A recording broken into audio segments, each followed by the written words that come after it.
नमस्कार। न्यूज़ संघर्ष आज तक में आप सभी को स्वागत है। मैं मधुसूदन राय।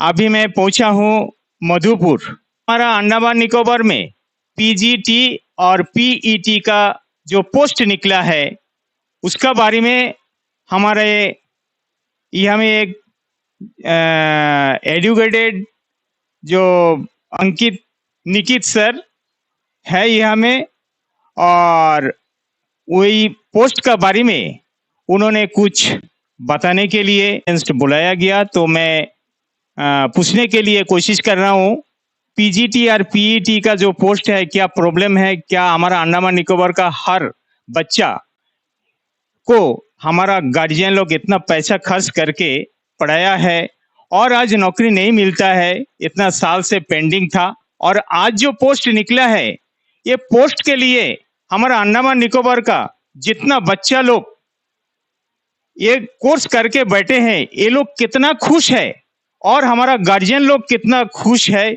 ये जानने के लिए मैं हमारा सामने बैठे हुए निकित जी से मैं पूछना चाहता हूँ। सर आप बताइए ये पीजीटी और पीजी का क्या प्रॉब्लम है, इसके बारे में थोड़ा बताइए। सबसे पहले तो न्यूज़ संघर्ष आज तक को बहुत बहुत धन्यवाद। जो सबसे पहले अंडमान निकोबार द्वीप समूह के सभी निवासियों को, युवा साथियों को मेरा नमस्कार। देखिए, सबसे पहली बात आपकी, आज जो पोस्ट पीजीटी और पीईटी के लिए निकला है, अंडमान निकोबार सेक्रेटरी एजुकेशन की तरफ से जो पोस्ट टीचर्स के लिए निकला है, उस पर मैं बात करने के लिए आपको यहाँ पर बुलाया है। सबसे पहले मैं बताने की कोशिश करूंगा कि जो पोस्ट निकला है उसमें हम एज लिमिट की बात करते हैं। एज लिमिट 30 कर दिया, 30, यानी कि 30 इयर्स एज लिमिट कर दिया गया है।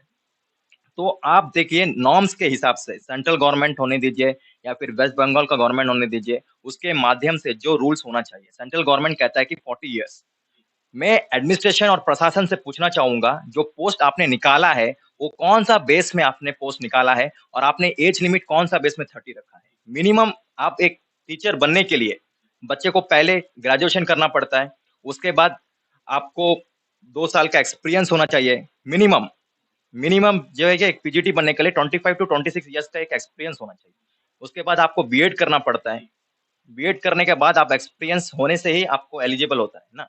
तो उस बेस में आप कैसा भी लीजिए 31 हो जाता है एज, लेकिन आप कौन सा बेस में 30 आप कर रहा है, वायलेशन है। क्योंकि मैं ज्यादातर हमने सर्च किया है कि सेंट्रल गवर्नमेंट का जो रूल है, जो पीजीटी एंड जो भी कोर्स आप टीचर्स का आप ले लीजिए 40 है, मिनिमम एज 40 है। तो आप 30 कैसा किया है, प्रशासन को बताना चाहिए बच्चों को कि जो पोस्ट आप निकाला है उसमें आप 30 इयर्स कैसे। मैं आपको डेटा देता हूँ कि 2007 में जो पोस्ट निकला था उसमें भी 37 या 40 इयर्स होगा। उसके बाद 2014 में निकला, 2016 में निकला, उसमें कोई चेंजेस नहीं था। 2018 में भी क्लेम्स एंड ऑब्जेक्शन हुआ था इसके लिए। जो अभी जो पोस्ट निकला है 2023 में जो पोस्ट निकला है, वो आप फिर भी क्लेम्स एंड ऑब्जेक्शन करने के बाद भी प्रशासन ने जानबूझकर एज लिमिट 30 कर दिया है। तो आप क्या चाहते हैं, मैं पूछना चाहता हूँ, सेक्रेटरी एजुकेशन ऐसा क्यों कर रहा है? क्या आप अपना कोई रिश्तेदार को आप भर्ती करना चाहते हैं इसलिए आप ऐसा कर रहे हैं?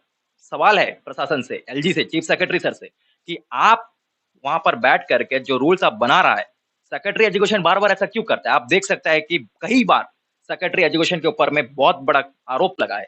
बहुत सारे बच्चे कोर्ट तक पहुंच गए, कोर्ट में स्टे हो गया था, उसके बाद फिर पोस्ट निकला है, कितने साल बाद पोस्ट निकला है, वो भी पीजीटी का 32 पोस्ट निकला है और पीईटी का 23 पोस्ट निकला है। निकलना है तो 100-200 पोस्ट निकलना चाहिए।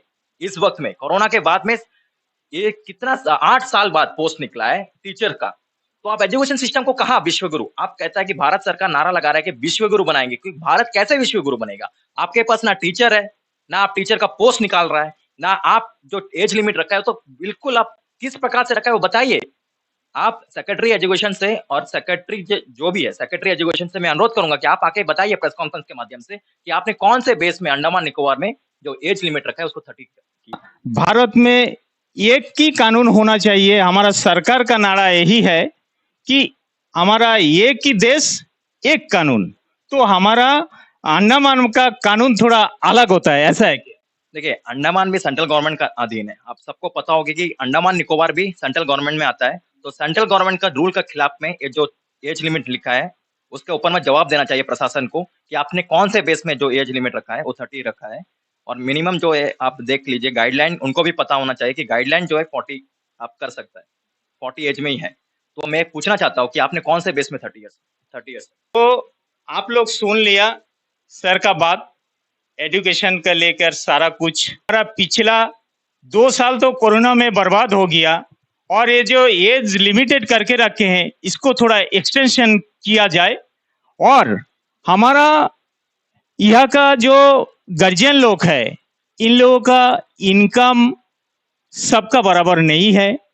कोई इतना गरीब परिवार है कि उन लोगों को बच्चा पढ़ाने के लिए ताकत नहीं है, उन लोग गवर्नमेंट का सहारा लेना पड़ता है। प्राइवेट स्कूल में बहुत ही पैसा देके उन लोगों को पढ़ाना पड़ता है, इसीलिए ये लोग गरीब लोग ये गवर्नमेंट स्कूल का सहारा लेते हैं। तो ये गवर्नमेंट स्कूल को थोड़ा इम्प्रूव किया जाए और ज़्यादा से ज़्यादा टीचर अपॉइंटमेंट किया जाए, तो ये होने से हमारा अंडमान निकोबार का सारा परिवार, एक परिवार क्या सोचता है, बैंक में पैसा जैसा जमा करता है हमारा बच्चा को भविष्य बनाने के लिए, सारा पूंजी ये बच्चा का पीछे लगा देते हैं कि हमारा बच्चा आगे कोई नौकरी करे, कुछ पोस्ट में काम करे, तो हमारा परिवार शांति से रहेगा। हम जितना, अम्मा अब्बा का यही सोच है, हम लोग तकलीफ करें लेकिन हमारा बच्चा का फ्यूचर बनाने के लिए हम लोग तकलीफ करने के लिए कोई दुख नहीं है, लेकिन बच्चा तो सुरक्षित रहे और हाँ कुछ काम करके अपना परिवार चलाए। तो मैं न्यू संघर्ष आज तक का माध्यम से हमारा अंडमान निकोबार का जो लेफ्टिनेंट गवर्नर है और चीफ सेक्रेटरी है, उन लोगों को मैं अनुरोध करता हूं कि आप लोग ये हमारा बच्चे लोगों को भविष्य बनाने के लिए हेल्प करिए। और इसी का साथ मैं मधुसूदन राय, न्यूज संघर्ष आज तक, डिगलीपुर।